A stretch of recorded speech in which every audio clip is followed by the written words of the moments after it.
सिया की ये उंगली, ये मिडिल फिंगर, ये कैमरे को नहीं दिखाई गई है साहब, ये हम सबको दिखाई गई है। मुझे, आपको और हर उस हिंदुस्तानी को जो ये सोचता है कि हिंदुस्तान में कानून नाम की कोई चीज नहीं है। सिया ने जिस कॉन्फिडेंस से वो मिडिल फिंगर दिखाई, मानो उसने स्टेटमेंट दिया कि उखाड़ लो जो उखाड़ना है, कुछ नहीं कर पाओगे मेरा, कुछ नहीं होने वाला है। क्या कर पाए थे आप लोग? मुस्कान का और सोनम का कुछ हुआ? मैं भी निकल जाऊंगी, मैं भी छूट जाऊंगी। और शायद यही वजह है कि हिंदुस्तान जो है इस मिडिल फिंगर को देखकर आज जल पड़ा है। मतलब वो ये बर्दाश्त नहीं कर पा रहा है कि एक लड़की जिस पर ये इल्जाम है कि हफ्तों तक सोच समझकर एक मासूम इंसान को मार डाला, सिर्फ इसलिए कि उसके सिर में 4 बाल कम थे, या इसलिए कि वो लड़का इस पर फिदा था, इसे करोड़ों रुपए देना चाहता था, इससे शादी के अरमान पाल रहा था, वो आज वो लड़की पुलिस की गिरफ्त में रो नहीं रही है, सिर नहीं झुका रही है, वो उंगली दिखा रही है, मिडिल फिंगर इस देश की न्याय व्यवस्था को दिखा रही है,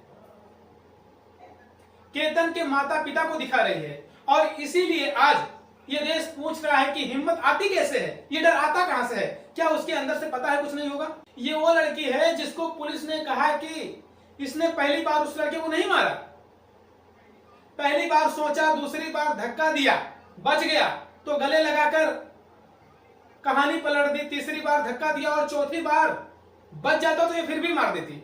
और इतना सब होने के बाद, और उधर केतन जहां कुछ समय पहले शादी के कार्ड छपने थे, आज वहां पर चूल्हा नहीं चल रहा है। उसकी मां अपने बेटे की फोटो देखकर भुक भुक कर रो रही है। बाप जो है वो जवान बेटे को इंसाफ दिलाने के लिए दर दर की ठोकरें खा रहा है।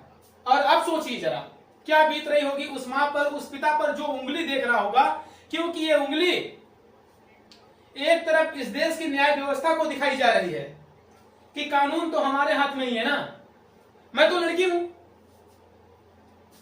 लड़कियां छूट जाएंगी। और दूसरा, उस मां के जख्मों पर क्या होगा, उस बाप की टूटी कमर पर क्या होगा?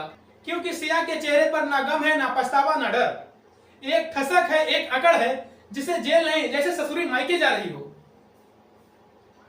भारत में हमारे और आप जैसे लोग चालान के डर से हेलमेट पहन लेते हैं, थाने का नाम सुन के पसीना छूट जाता है, बिल्डिंग के नीचे पुलिस वाला आ जाए तो फुसफुसाहट शुरू हो जाती है।